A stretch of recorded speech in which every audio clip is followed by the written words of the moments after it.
What's up, guys? It's KB. Make sure you subscribe to the Underground Sports Philadelphia YouTube channel. Click the bell icon down below so you don't miss a single video from us. And thanks for tuning in to another video from Underground Sports Philadelphia. Now let's get into it. Philadelphia, baby, you're gonna love it. Best sports fans in the world. Actually, the worst, but that's what makes them the best. Yeah. Welcome back to Top Bins, the soccer show, bringing you all the action from England and Italy. I am your host, Matt, joined by my co-host, Dom. Dom, Hey. how are you? I'm good, man. I'm good. Living life, as they say, right? That's what they say. I don't know. Is life worth living sometimes? Who knows? Sometimes your soccer team loses, and it just feels like maybe you're just circling the drain. More on that later.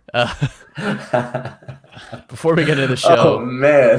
Before we get into the meat of the show, I got to thank our sponsors who make circling the drain seem like not the best option, right?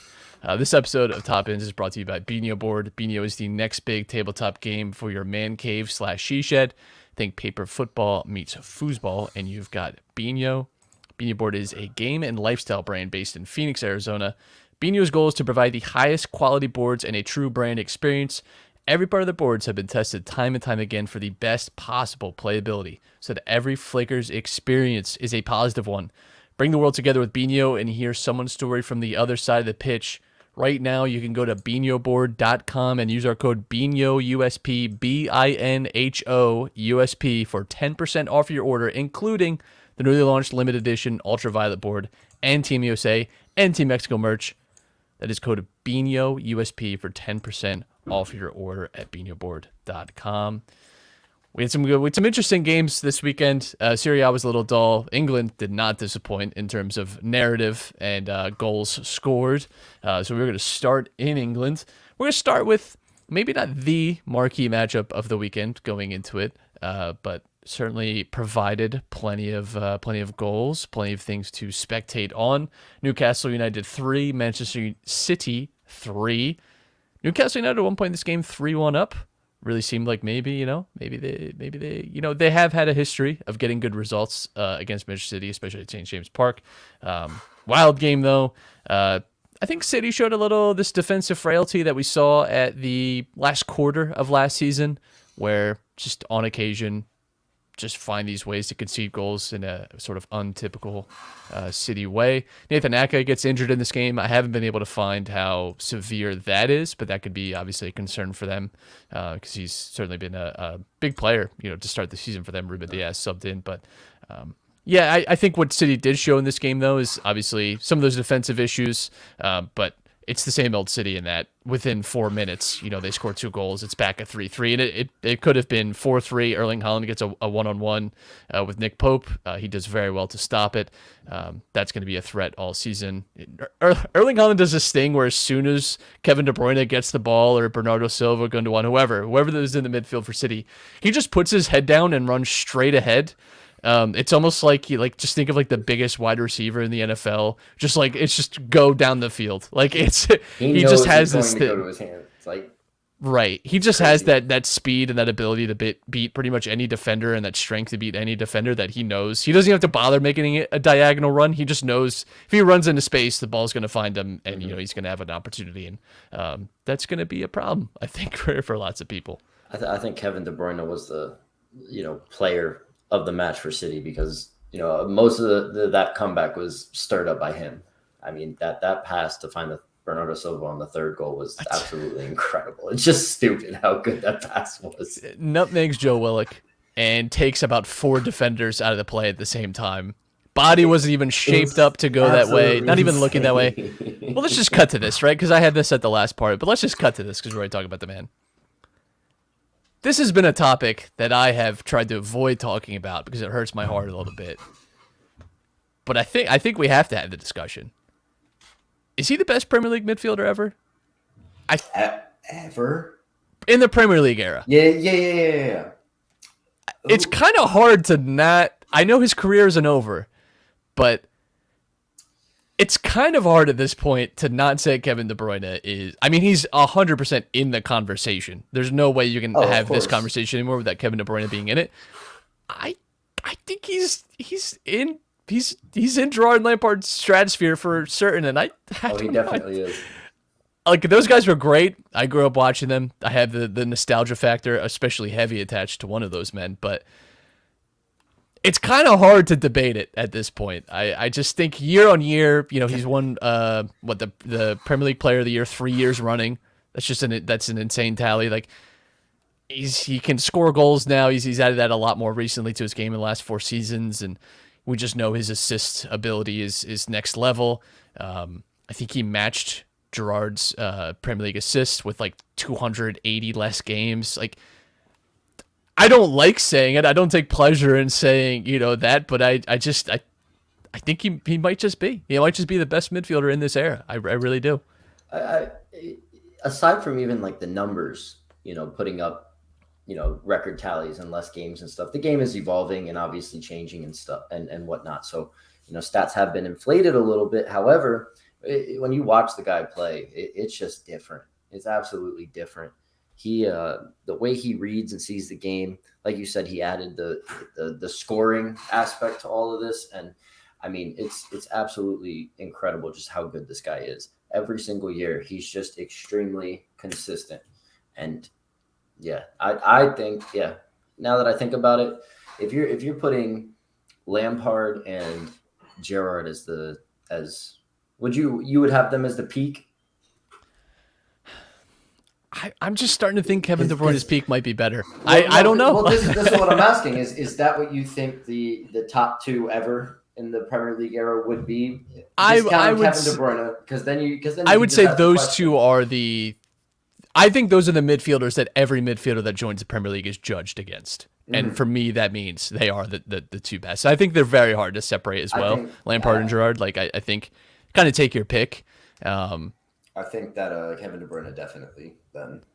He is like everything Gerrard ever was, except honestly better. I think the only thing Gerrard you could say did better was scoring. But even I don't even know if that's true anymore. Honestly, I think De Bruyne is like he's just added goals to his game in a big way. So the numbers actually, he has 3 more assists before he matches Gerrard's Premier League tally in 291 less games. And obviously, De Bruyne has played in a much superior team. In fact, one of the best teams of all time. But he is one of the main reasons why it has been one of the best teams of all time. That's very true. Damn. Every time I watch him now, it's amazing. And you consider, too, like, he's not young anymore either. Like, this is a guy that typically at an age where you see players start to, slow down, and he is just advancing in terms of, like, his ability. It's a little bit scary because you, as a rival, right, as someone that would kind of like to see De Bruyne take a step back, and slow down a little bit. It's scary watching him now, just continue to be this good. Mm-hmm. I don't know. I think he's what, 30 this year? No, he's 32 this year. No, he's not 30. Really? What is 1992 to now is 30. Sorry. 30. Pretend I can do math. He's 30, right? This is typically the age where you see midfielders, especially like ones that have the kind of running and the kind of miles that De Bruyne has on him now. Maybe, it's hard to slow down. Nope, nothing. Just excellence. But I mean, take Luka Modric into example. I mean, Luka Modric is a freak. He's at 36 and still playing like a 25-year-old. I think that Kevin De Bruyne is kind of in that same kind of. I sure hope not. Class with that. he could go to Madrid and do it. That'd be great. Actually, no. Like, both of those guys have ruined my life at separate points. So I really prefer. Kyle with the edit. He turned 31 in June. Turned 31 in June. Okay. Yeah. There we go. So. Incredible. He's just an amazing player. I do think Newcastle showed something out of this game too. They showed a new kind of gear that I think a lot of people were expecting them to take this leap, at least this season, right, and be a more competitive team. I think some people even predicting them to be in European spots, and I think you saw a little bit of that. And I think what's interesting too is that this isn't the team that's had a massive overhaul just yet. If you even just look at the players playing this game, the only players that they've bought that were in this team really that were making a big difference were Guimaraes and Sven Botman. Outside of that, a lot of these guys were even like Eddie Howe, pre-Saudi takeover type of guys. It's like Miguel Almiron making the difference. And I think, yeah, Kieran Trippier obviously comes in and scores a great free kick. Maybe a little lucky not to be sent off for red in this one, but I think for the most part, like, I was impressed with Newcastle in this game. They've had these one-off performances in the past. I'm looking forward to see how like they progress this season, but they've played well so far this year, and it was a really big test, and I think they passed it. Nick Pope helped a lot. He was very active between the sticks in this one. Without him, this is probably just a casual Manchester City cruise, but I think it shows it's a good result for Newcastle, 100%. Listen, Gucci has to continue to perform like he did in that game.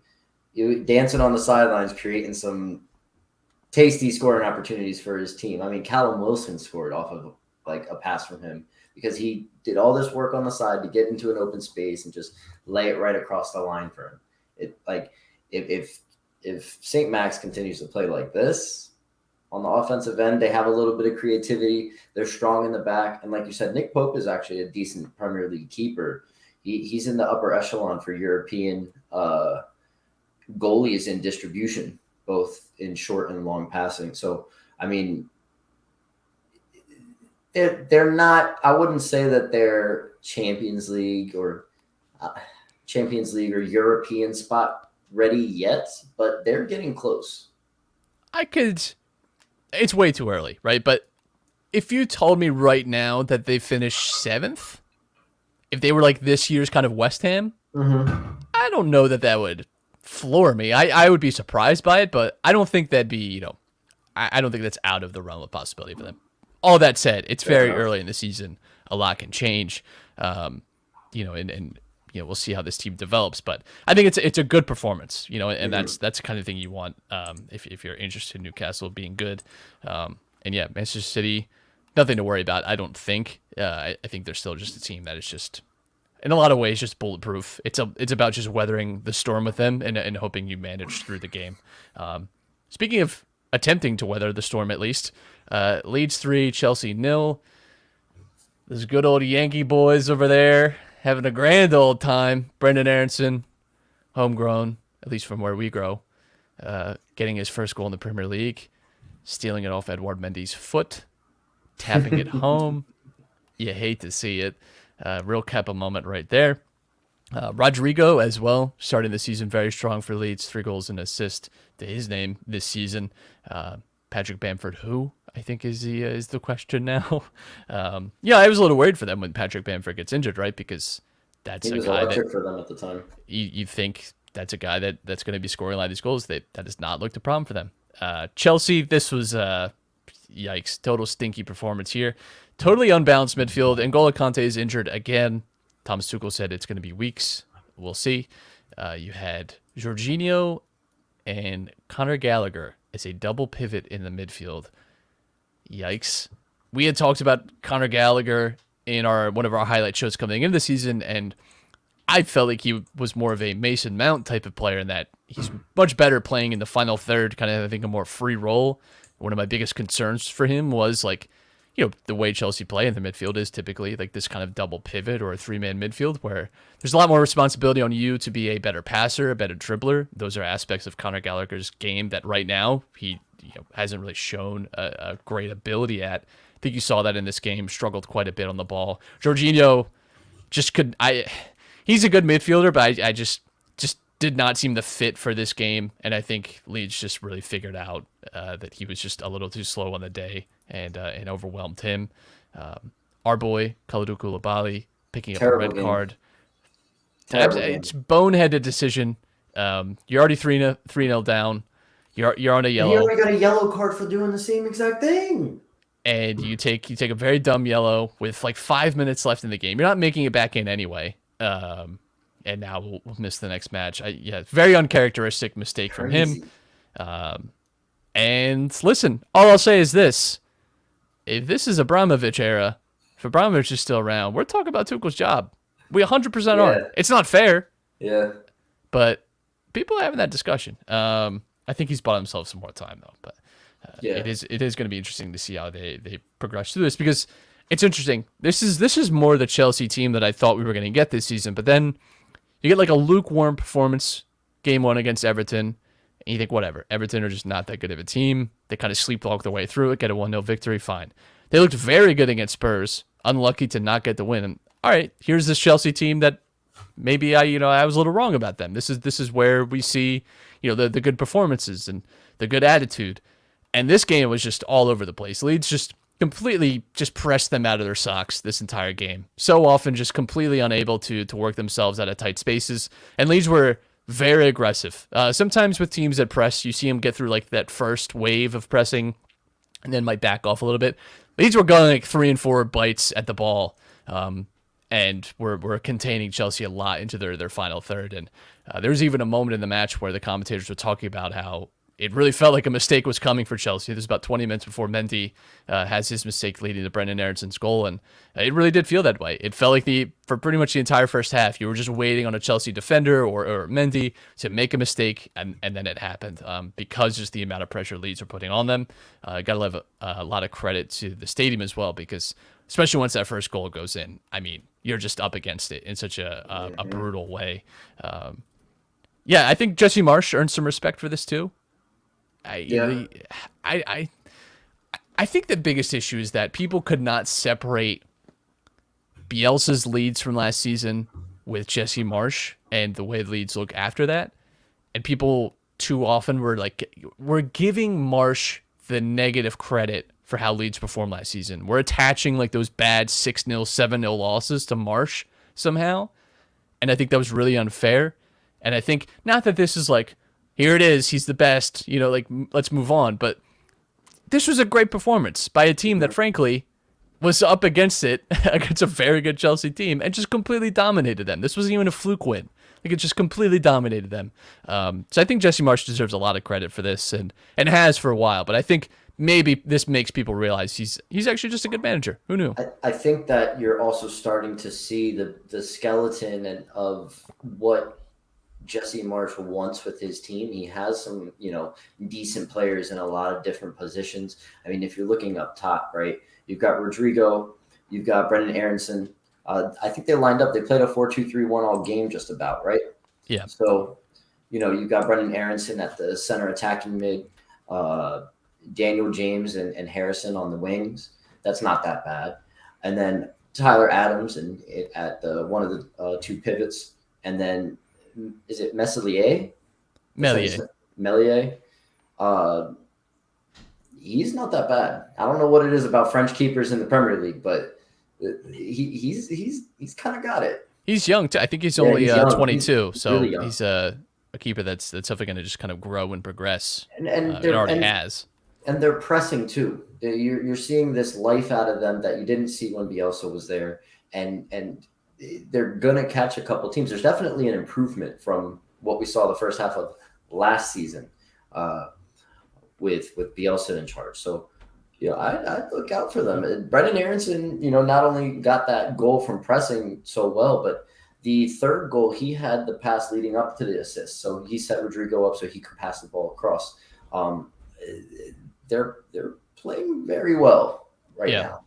Brenden Aaronson also too, like one of the best runners in all of Europe, like in terms of distance covered, just has like an unreal engine. So I think Leeds, this is not going to be the last time that Leeds probably get a result similar to this, right? A sort of surprising game if we see more performances like this. For Chelsea, I don't know what the prescription is. This front three is not working. Kai Havertz is not working. Sterling has looked good. I've seen a lot of good movement out of him. I've been trying to watch him a lot just because I think he's one of obviously the biggest signings of the summer.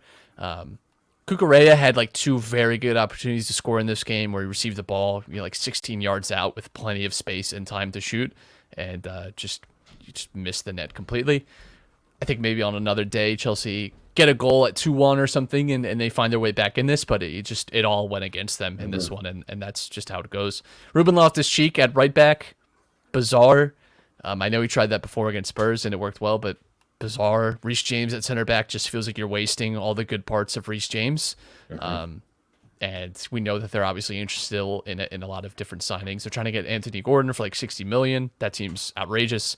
They want Wesley Fofana still. Like, this Chelsea team isn't in its final form potentially, but I'm not. Fofana, I would like. Anthony Gordon for that price is just insane to me. I think he's a fine player, not worth even close to 60 million.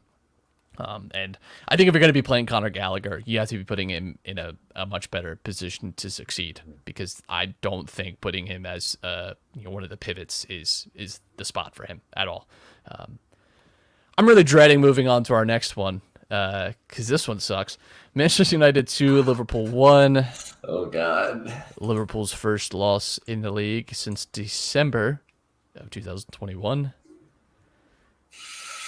Not good. Yikes. I am not ashamed to admit this was a walk away the TV screen for me to start making dinner, because I just needed to have a knife in my hands, and to be Matt. I just needed a knife in my hands to be taking out my aggression on some onions and peppers. Like that's what I needed, to just take my mind away and just cut at something.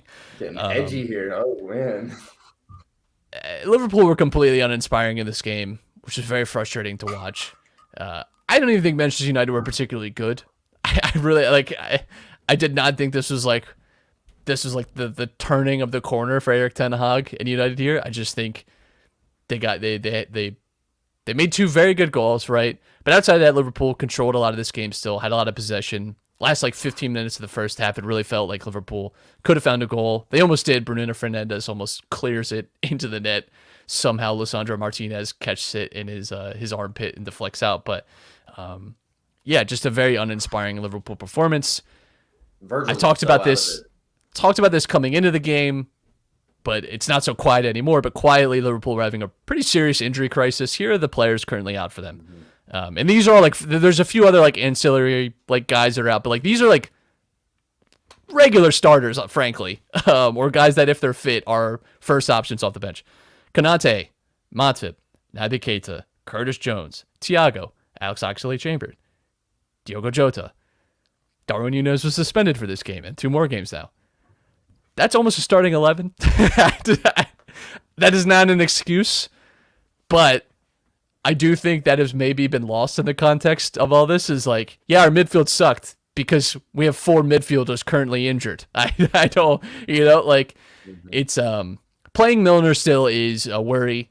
Harvey Elliott is good, but I think needs just better protection around him. Benching Fabinho was a take. I was confused by that one. I was confused when he didn't sub him in. Fabinho's not been amazing in these first 2 games. A lot of the mistakes have kind of been him. Hasn't been passing the ball very well, but keeping Milner on was a bizarre decision to me. If Fabinho comes on I know Henderson typically fills in for Fabinho's role whenever Fabinho isn't playing, but Jurgen Klopp said that he felt like Liverpool should have won this game. I didn't think Liverpool were completely outplayed here. I certainly didn't walk away from this feeling, well, Liverpool should have won that. But that was a stolen victory or something. No win through the first 3 games. That's concerning. The midfield is one of the key areas that needed addressing this summer and really hasn't been so far. We'll see if anything in the last week and a half happens. I have my doubts. But Klopp is publicly hinting that he would like a midfielder. And I would say, get the man a fucking midfielder. Because if Jurgen Klopp is asking for something, he should have it. But just not a good performance, not a good start to the season. Mm-hmm. I don't want to be a pessimist, but the title is already gone in my mind, because you can't start your season this way and expect, with Manchester City and what we expect out of them, to keep pace with them. I also said that the title was gone December 26th of last year when we lost to Leicester, and technically I was right. But this is not the start of the season I envisaged, and I think what's more concerning too is frankly, outside of 25 minutes against Fulham, and for most of Crystal Palace, outside of that, Liverpool have not looked great this season. It's not like the performances have been good and just the results have gone the other way. Thoroughly outplayed in the first half against Fulham. I thought probably deserved to win against Crystal Palace, frankly. Were dominant in that first half and just weren't nearly clinical enough. And then they play the last 30 minutes, a man down. And that's always up against you. And I didn't see much out of them, on Monday night. That's concerning when you're 3 games in and you haven't felt like you've gotten a really, really solid performance out of them. You've seen bits and starts, but I'd like to see some more consistency. I'd like to see a win. That'd be so cool. The biggest issue too, though, is the midfield. Teams are just winning possession and off of one pass getting in. There's a great thread about a few of the goals coming just straight off ripping possession away from someone and one pass and you're in, either winning a penalty, scoring a goal. You saw it for Rashford's second. Martial wins possession and boom, Rashford is in. And that's obviously the risk with Liverpool playing this high line. But when the midfield isn't operating at its best, more liable to give away possession, you're putting yourself in a bad situation. So for Manchester United, it's a lot of pressure off. That's obviously good. They'll take it as a good win. Rashford maybe regaining some confidence. They've signed Casemiro. That's a good midfield option for them for sure. But I don't know that there's this is the moment, right, where they turn the corner. But I think mentally it's a huge win for them more than anything. And obviously getting the first win, but also getting one over on a team that's embarrassed you last season and has had your number for the last few years. It's big. I saw on Twitter somebody put up a tweet where they said, it's getting bad when James Milner is trying to big bro Virgil van Dijk. That was a frustrating sequence. And this is when I had to close Twitter because people were slamming Virgil van Dijk. He probably should have stepped out. But the big problem in this play is Jordan Henderson just losing his spot in the midfield.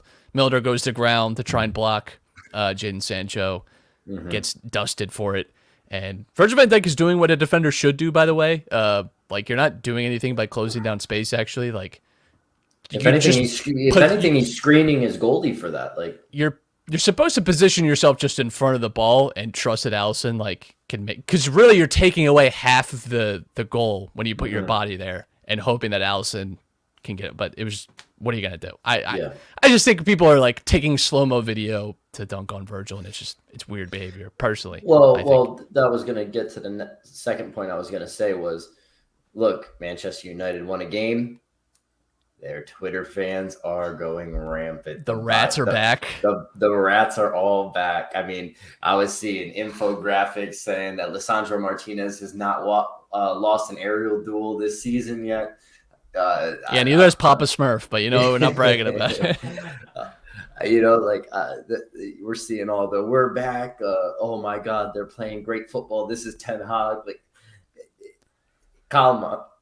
It's one game. It was Liverpool, all right? Relax. and I mean, when Liverpool had 70.5% possession, I mean, nice job, guys. You got a couple counters and you ended up, capitalizing on them. I wouldn't be too concerned on your end either. I'm gonna tell you, there's a little. I'm a 7 out of 10, Dom. I'm gonna tell you, I'm a little worried.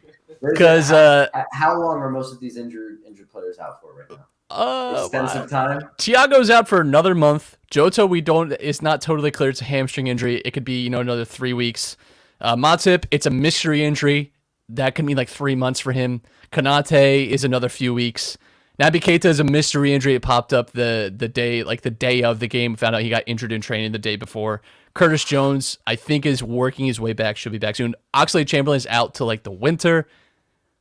Jeez. It's not the sun is on the horizon. It's coming. Klopp is just creating the storylines and the scenes for a great, legendary comeback to win the scenes at Anfield if they pull that off. If we win the league, I'll do this podcast naked. That's how confident I am that it's already gone. I'm just saying. I know that Kyle won't feel too great about that one. I'll do it from home. The title is gone in my mind. No one's going to be able to convince me. Fair enough. By the way, I just looked it up. He did lose an aerial duel against Liverpool, by the way. So See? You may have won the game, but you lost an aerial duel, baby. What's up? Drop him off at preschool. You're still 5'9". Still 5'9". I'm 6'2". Listen, I'm close to 5'9", but I'm taller. You have 6 foot energy. You have 6 foot energy, Tom, all right? 5'11" and 3/4. I just round up, right? You carry yourself like a tall man, and that's what matters. So let's move on. Let's get out of that hellscape. Let's move to Italy. Let's actually move to Italy. That'd be great. Jesus Christ. Atalanta 1, Milan 1. I'm not the only one who has to suffer through this show, baby. At least I didn't lose. All right. Fair. That's you know what? You know what? This game, the players just didn't seem into it all game. Rebic was not the same Rebic. Like he's there for big games. Like game number 1, first game of the season. That should be a big game, right? He shows out. This game, not so much. Leao looked a little disinterested, couldn't really get it going. And early on, you could see that Malinovsky was, getting into those positions, took a couple shots and missed the net. And next thing you know, same thing, scoring. It's his MO. He scores powerful shots from outside the 18-yard box. So, he got one of those, got them up early in the 29th minute. And then it kind of just was very boring from there. I mean, De Ketelaere comes on in the 58th. Origi comes on in the 66th, along with Salamaker. So great job there.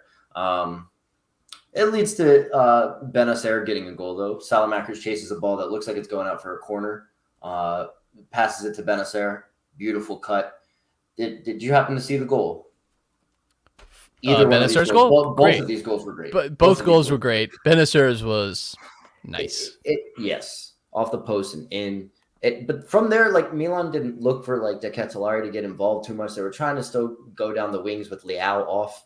So they're trying to build up through very limited skilled players out on the wings, and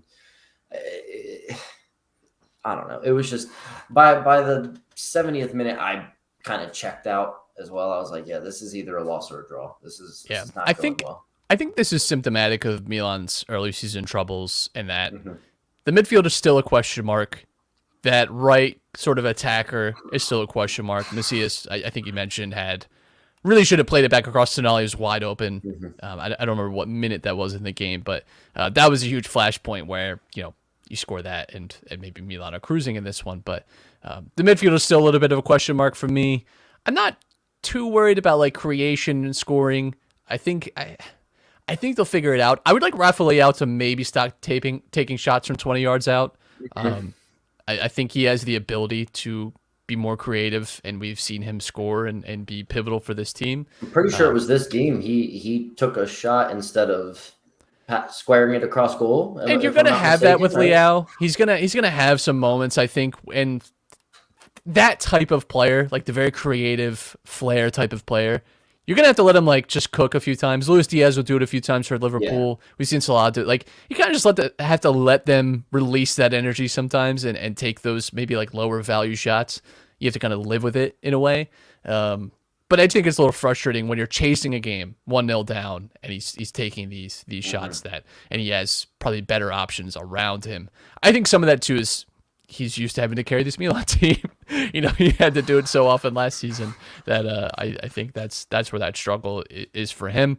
I think Malinovsky too. What's interesting is that the buildup of this game is that he had a falling out with Gasperini, and then he could be on the move somewhere. I'd love him at Liverpool. That'd be great. Anyone actually would be great. But scores the goal. Great goal. Got a little lucky off the defection. I think Magnon probably saves this actually. I don't know if anyone's talked about this. I think Magnon had this covered if the deflection doesn't kind of take it away from him. But nonetheless, a great goal. Jim City injured in this game. This was actually the weekend of the broken leg in Italy. I don't know if you noticed it, but 3 players, all defenders, going down with broken legs. You put it in the show notes, and I was like, oh, whoa. Yeah. So when we get to that, that's a little concerning. But Jim City injured. Actually, I don't remember which Milan player it was. Actually, kicked him in the. I think it was Origi. Actually, kicked him in the back of the leg and broke his leg because he kicked him so hard. Pretty brutal shit, honestly. So hopefully he recovers well. But that's at least. And now Atalanta are pretty short at center back options. They already kind of were skating on a thin ice to begin with, but that might be a position they have to address. For Atalanta, it's a good result. I've been pretty impressed with them, actually, with some of their performances so far this season. We were very critical of them at first. Right, and I think fairly so, and there's still a lot more to play. But I do think this was sort of the performances. It's funny, this was the kind of performance you always wanted to see out of Atalanta, where like this bend but don't break type of defense, where they're able to keep teams out and frustrate them. Ultimately, it ends up they concede and it's a draw, but I do think Atalanta of previous years, maybe this is like a 2-1, 3-1 loss. Maybe they capitulate. Who knows? Some of it is just bounce to the ball. You get a little lucky, but I do think it was like a more mature performance from Atalanta. They have Zapata back, which is a big point for them because I think they really missed him last season, and you can just see the gravity that he has as a striker. I think really makes the difference for them. It really does. And Hatboer is back to playing a little better. Yeah, I mean, I think that also the Brahim Diaz experiment may get one more week with me. I think that remember his great opening day though. Yeah, so I good. mean, it was so good, and this week so bad. So I think you need like one more week. Let the Ketelari get more, acclimated to the system and understand what's going on. He did make some when he came on. He did show up into some really good space. A couple times he got to the ball. He played someone through. I can't forget who. I forget who it was, but like he played a nice little through ball that went through the back line. Great little overlap run. I know exactly what you're talking about. Perfectly weighted. The shot just wasn't converted at that end, but it seemed like as time went on, the rest of the team could not find him. I don't know what that was, but I would like to see him in that starting lineup, working from the first whistle, and really see how much that opens up the offense. I think it'll work. I think Rebic at center forward isn't the most ideal, but I think they're letting Origi get back to full match fitness maybe, or again, get more acclimated to the system. I think that he's going to eventually be the starting number 9 for Milan, because Giroud isn't too bad either, but the announcers were talking about this stuff. A lot of players still not up to match fitness and things like that. So over the next few weeks, you'll start to see not only just Milan, but every team in Italy start to form their more consistent starting 11 that you'll see from most league matches. So it's the second game. We were talking about this from the Prem perspective last week. It's too early to really make a lot of these early season slapstick reactions and whatnot. So I'm not in the most dire of moods just yet. But if Milan drop points next week, I'm going to be sitting here sounding like you this week. So, amen. Sit at the bottom with your friend ain't too bad. The only thing at least you've won a game. You know what 3 points feels like. The weird thing. So there's been a lot of rumors recently that Rafael Leao is getting courted by Chelsea to do a big transfer on like deadline day. I don't see it happening. A lot of pundits will see it happening. Like Milan's not going to go for anything less than his release clause, which is 150 million euros. Like, and that is what he's worth to them. Yeah, too. Exactly. No shot. Why would this club, who is trying to get back on the map and be like competitive in Champions League and whatnot, sell basically like half of their team for doing this? Like it makes half no their sense. team, 9/10 of their attack. Yeah. Well, I'll tell you why, Dom, because all of the world exists actually as a feeder club simply to Chelsea. That's why. Yeah. That's just the way it goes. So don't you know? But somebody on Twitter tweeted, I think it was Semprista, he tweeted Rafael Leao since being awarded the SerieA MVP, and it's a picture of Niang like this, and then he retweets it. He retweets the tweet. Oh my God. So a lot of people today, after they saw the retweet, they were screenshotting it and making their own posts like, oh, does this mean he's leaving? Like, oh my God, here we go. Like, he's going to leave now. I can't believe it. And they're, some people are saying we don't need him, this and that. So my worry is that the fans push him from the club. Now, I know his contract expires in 2024. Obviously, he's going to want a nice salary. I think he deserves it. Pay him what he wants. Lock him into this club so you don't have to worry about wingers, because the market is always so small for them. I mean, hell, like we're having trouble trying to find a right winger. Now we got to find a left and a right winger. It just doesn't make any sense from the Milan perspective. but No shot. No it's shot. not going to happen. They're not letting Leao just walk. No shot. There's a little doubt in a lot of fans because of the fact that we need money to still sign players elsewhere because Elliott will not give more money or allow. They're trying to dip with profit and be gone and hand on shoulder. I know that feel, bro. I know that feel. It's getting to those kind of Let me tell you this. scenes again. There's no greater feeling though when you win something and you get to throw that net spend table down and be like, listen, we did it. We did it from the come up, baby. We did it all on our own. Thank you, Philip Coutinho, baby. Napoli 4, Monza 0. Everybody's favorite darlings, Monza, getting a nice introduction, I would say, to Serie A. Getting slapped around a bit. Napoli. Yo. 9 goals to their first 2 games. Okay. I'm going to do my best with his name. Kvartaskiela. Yeah, Kvitska. It's Kvartaskiela. Kvartaskiela, right? The Georgian replacement for Lorenzo Insigne. Intimidating name. I'm not joking you. I practiced saying it like 20 times today. I kept listening to commentary to make sure I got it right. I was doing the same. It's tough. A lot of people are saying Kvara, just short. Some people are calling Kvaradona, which I love. Yeah, that's great. That's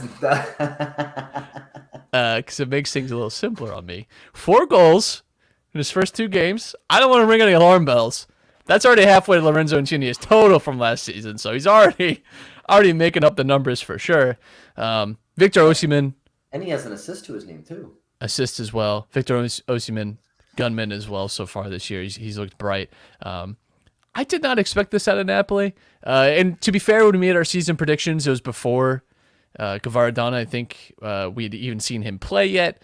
They didn't have Ndombele. They hadn't signed Raspadori yet. They hadn't even... I think they had just signed Kim, actually. But some of the big players and big pieces that you expect to produce for the team hadn't been within Napoli. But those signings and the way Osimhen looks, Kvaradona play... Now, they're not going to score this way all the time, and it's been I would say, favorable schedule to start the season, at least in these first 2 games for Napoli. But passing the test so far, look like the only team in Italy that can routinely score lots of goals because no one else seems to be able to score more than 2 or 3 a game like Napoli can.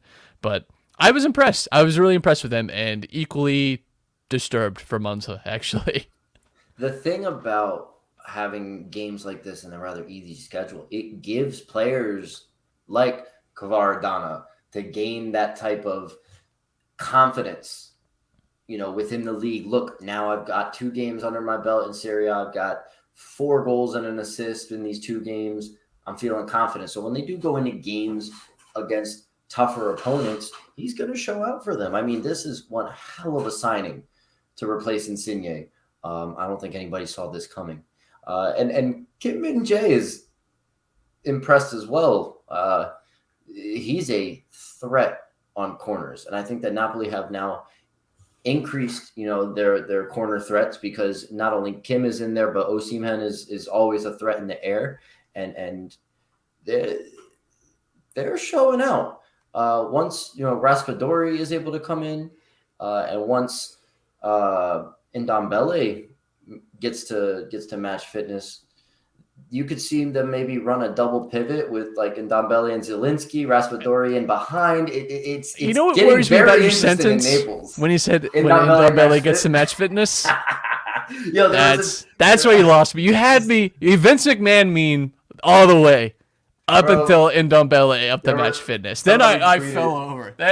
So there was a point in the game where the camera pans on to Ndombele and he's sitting on one of the chairs above the dugout like this, and somebody posted to Twitter with the caption, "Damn, these guys don't need me either."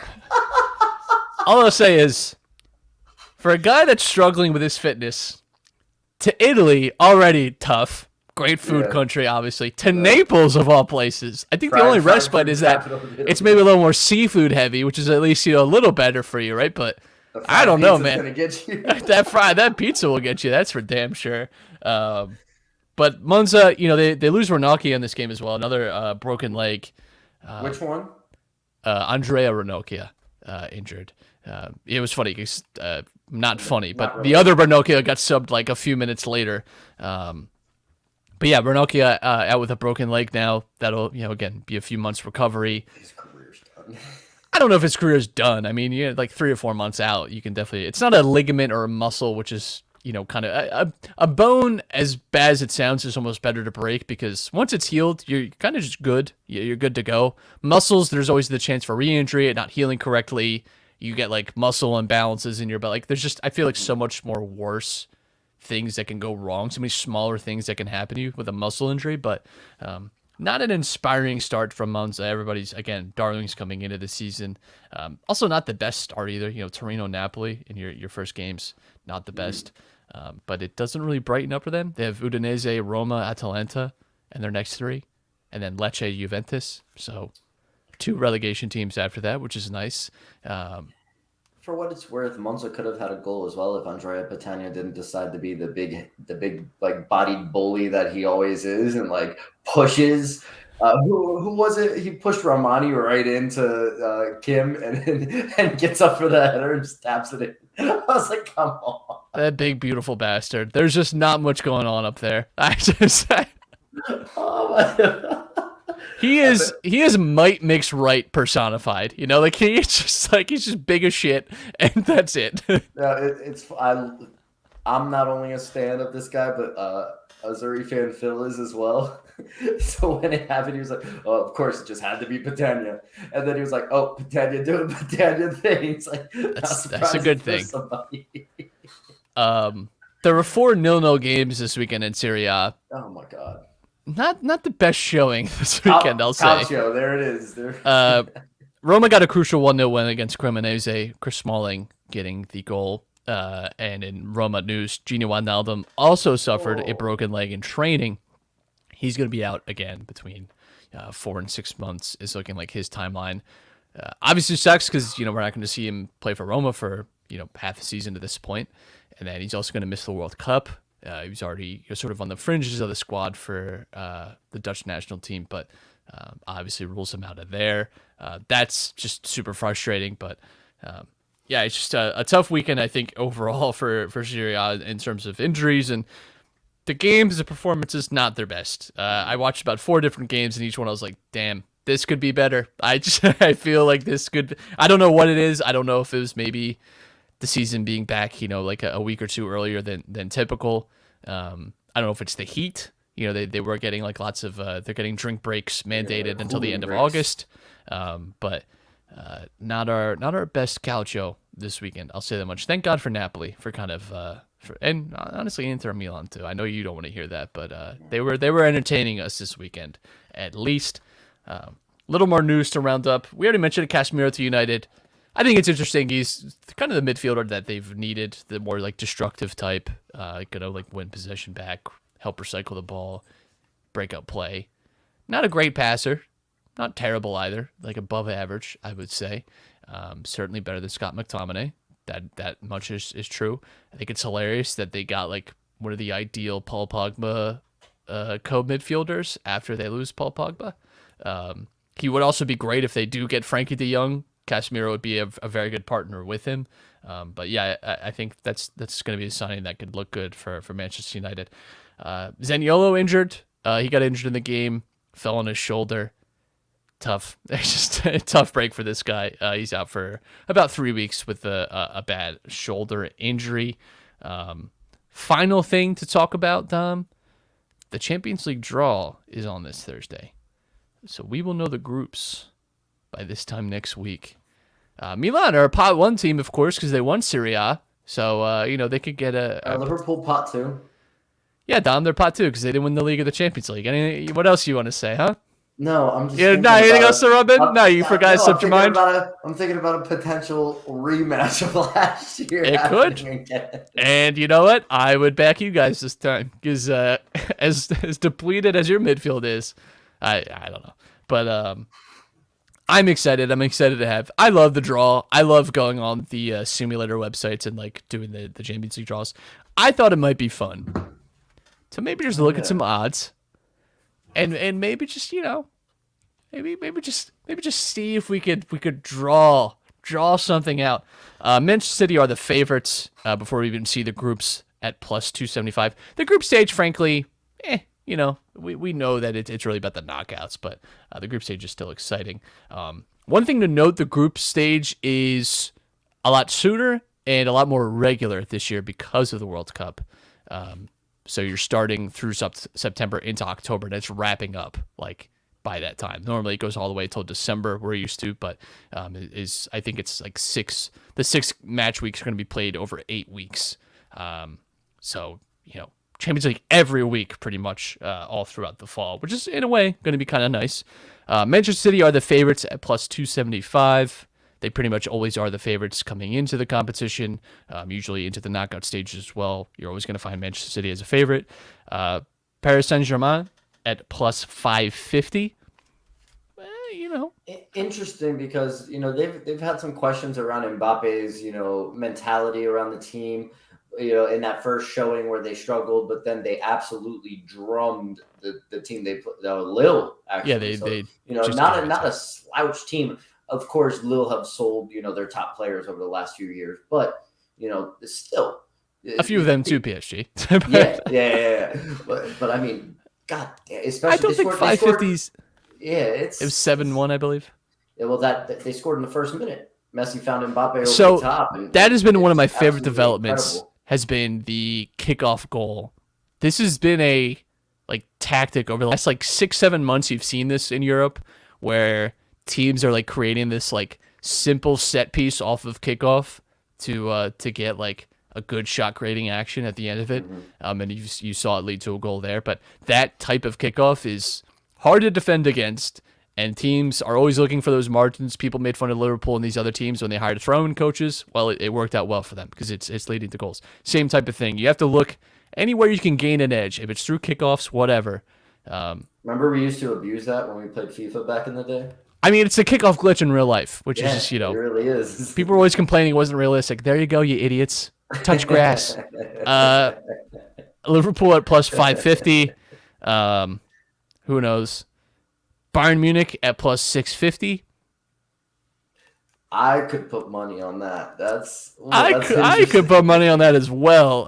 Maybe the team that scored 15 goals in their first 3 games might be, I don't know, that might be kind of good. They're just waiting for Champions League, basically. This one is just tempting us. That's when Bayern's season starts, when Champions League starts. Their season starts, February, right? The first. Real Madrid, this is tempting us, Tom. Plus 1,000. They're begging me to bet on Real Madrid again. They're begging me to put money on Real Madrid again. I guess because back-to-back is very, not... They're the first team to do back-to-back, and then they won a third. They've done it. They don't give a shit. Chelsea at plus 1,200. Not bad numbers. See how their season goes, but I wouldn't love that. Barcelona at plus 1,200. Not for me. I don't know that this is a Champions League winning team from Barcelona. Spurs at plus 2,000. I don't hate it. Plus 2,000? They could make a run. Plus 2,000? Antonio Conte in Europe, though, is the only thing that gives me pause on that. Juventus at plus 2,800. No, thank you. You could give me plus 500,000, and I would only put $1 on it. But they're serial Champions League bottlers. I would never bet for Juventus. Inter at plus 3,500. Not a bad number, if I'm being frank. It would depend, obviously, on how the group stage and knockout goes for them. But I do think Inter are a little better in Europe than they've. Last year, very good against Liverpool, especially in the second leg. Liverpool dominated those legs and deserved to progress. But I think Inter a good showing. Got a little unlucky with that draw. And they've gotten pretty unlucky with their groups the last few times. I think if they can get a more manageable group, they get in as that top seed. Maybe Inter go a little far. I think plus 3,500, not bad. Atletico Madrid plus 3,500, don't love it. AC Milan down plus 4,000. Best bet you can do. Put all the money in the world down on that one.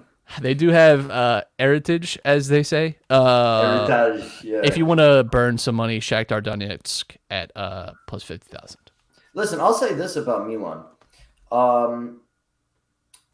They got very unlucky in their group stage last year. Liverpool rightfully beat them both times. But Can you say I just want to clip that real quick? Look, I'll be honest. They did. They played a good game against them and got unlucky. It's nothing like what happened when they played Porto or Atletico Madrid. So,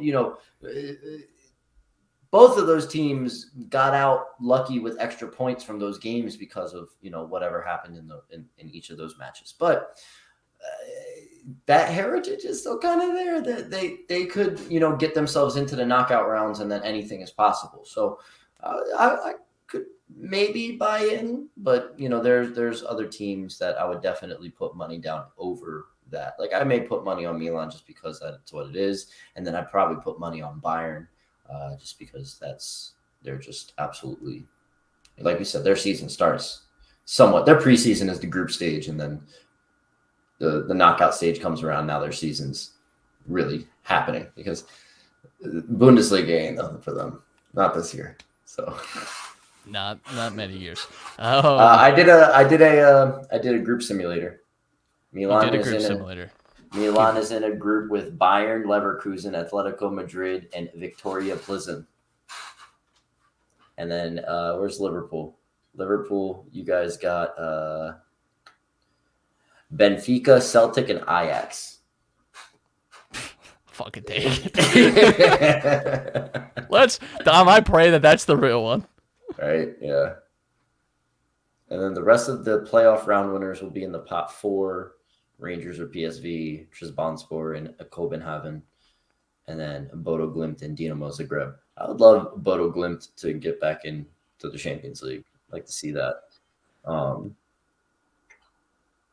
Just because they could get matched up against, a Real Madrid and beat them, maybe, and that would just be the talking point for like the next few weeks.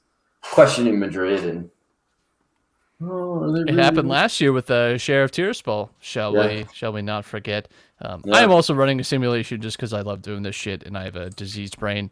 Bayern, Tottenham, Shakhtar Donetsk, Marseille. Highlight of this draw.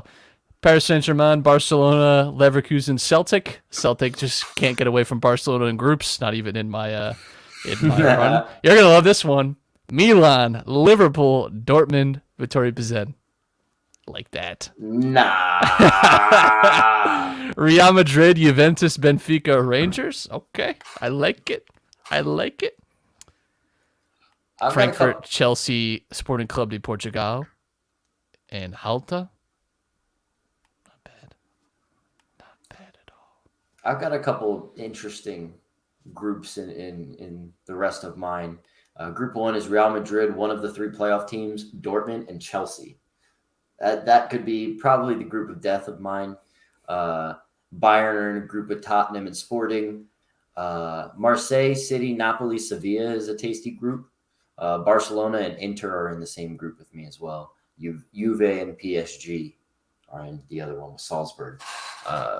Pretty tasty ones. Group of death would probably be that group 1, Real, Dortmund, Chelsea. Milan down to Europe? Nah.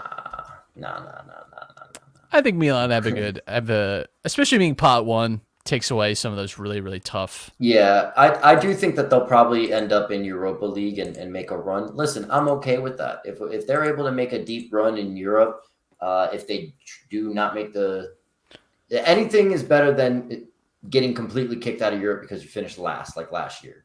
So there are steps, and I'm looking at that realistically. It's not like, oh, we're going to top our group and make a run to like the semis or the quarters or something like that, So it's just baby steps. Milan are a group. If we finish third. They are a group-dependent team. They're not one of these teams that kind of no matter what, you expect them to the knockouts. If they get in a more favorable group, I think Milan can certainly progress to the knockouts. They're capable of that, for sure. We'll be back next week. We'll break down those Champions League groups. We'll talk about this week's action because we do have some good games, by the way, coming up this weekend. We got Juventus, Roma to look forward to, Fiorentina, Napoli. Milan versus Sassuolo next week, like a midweek game. That'll be nice, but they play Bologna at the weekend. In the Premier League, we got some good games as well. Liverpool, Bournemouth relegation battle, looking nice. Spurs, Nottingham Forest on Sunday. Arsenal against Fulham, a nice little London derby to kick you off. City against Crystal Palace. Crystal Palace been a little bit of a bogey team for City over the years. See how that goes. I'm looking forward to City's 5-1 win. Chelsea against Leicester, the Wesley Fofana derby as it was, and Brentford Everton on Saturday as well. So some good games to get stuck into this weekend. And like I said, we'll be back next week to break down the Champions League groups and those games. Dom, anything to say before we get out of here? Thank you guys for always tuning in. Follow me on Twitch, twitch.tv/HarryApe. Make sure that you continue to follow the pod and enjoy. FIFA 23 is coming out soon. The Content Factory will start its wheels again. The smoke is coming out the chimneys. I'm about to finish Root Hullet on stream. So if you're listening to this live, come by. And if you're catching this later, stop by a stream and watch me do a madness with one of the biggest AC Milan legends ever. You love to see it. We'll be back next week, breaking down all the games, breaking down the groups. You know where you find us. Come on. You know where to find us. We'll talk to you next time.